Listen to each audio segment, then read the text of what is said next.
Hi, my friends. This is Reverend Jill Carey from Unity of Wimberley. Thanks for joining me today. I have a message today for you that is both somber and hopeful. I hope that's the tone that I strike on this. I don't know if you follow the news regularly. I know that I have gone through seasons in my life in which I kept up with the news and other times that I didn't. I know that I have read newspapers since I was about 5 years old. My mom tells me that was fun for my parents, but I still am an avid consumer of the news out there. Popular culture, things of historical significance, our social profile as human beings. So I would be remiss today if I didn't mention this last week's revelations in Ukraine after discovering the brutality of the slaughter of Ukrainian civilians there. And the reason I'm talking about this today is that I know many of you and I have felt a little hopeless in the face of what's been going on over there. I know that we can support the Ukrainians with our funds, but especially with our prayers, we can do that.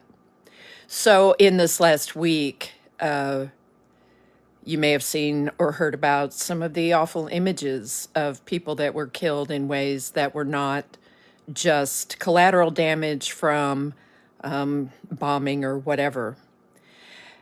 And so last night in our Lenten Reflections Zoom meeting, we prayed for the dead.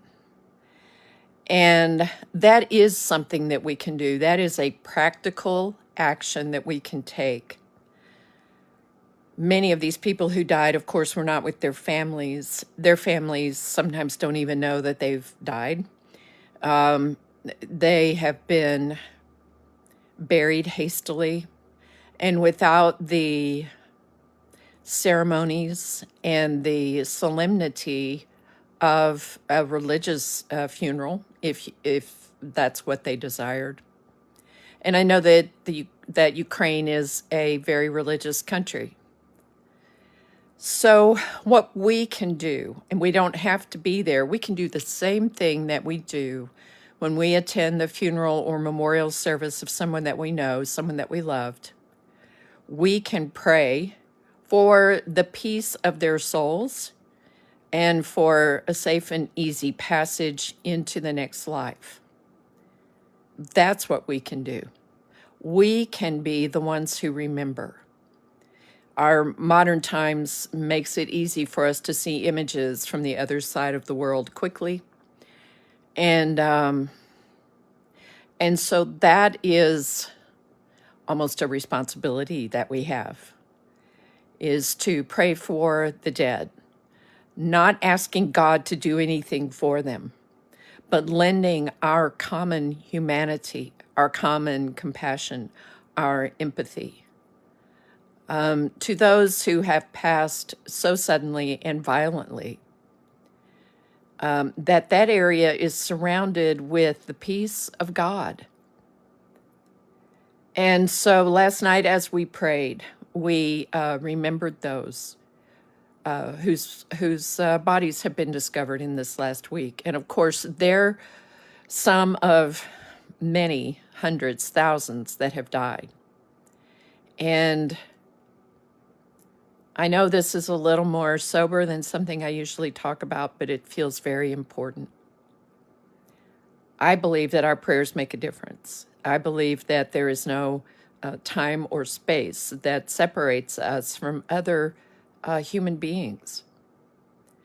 And so if you will just take a moment in your day to say something as simple as God bless you, as you hold the idea of those who have died in a war in which they had no part. Just take a moment and say something as simple as God bless you.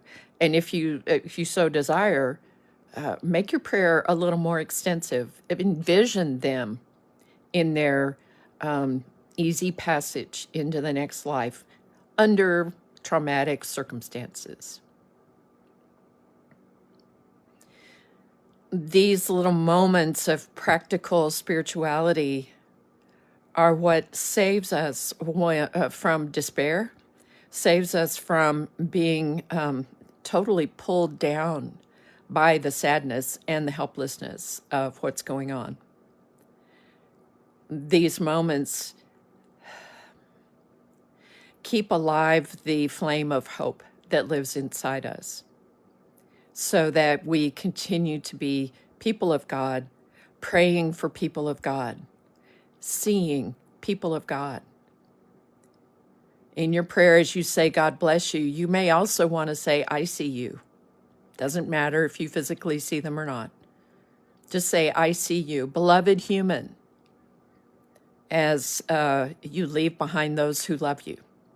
I see you.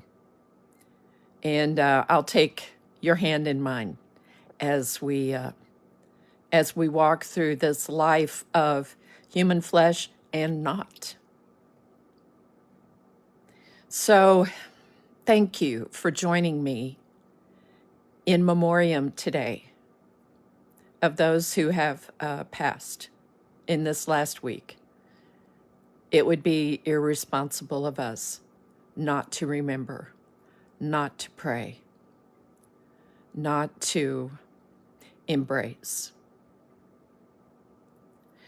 And you'll find that in moments of doing that, our own problems and distractions of the day become a little bit lighter.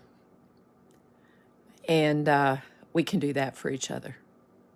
So thank you. Thank you for being with me today. Thank you for supporting what we do at Unity of Wimberley. Thank you for your support as I continue to come to you every Thursday at 1 p.m. Central Daylight Time. And I'll see you next week. In the meantime, know that I love you and bless you, just as we love and bless those that are unknown to us by name and face, but known to us in our hearts. Thanks. Bye.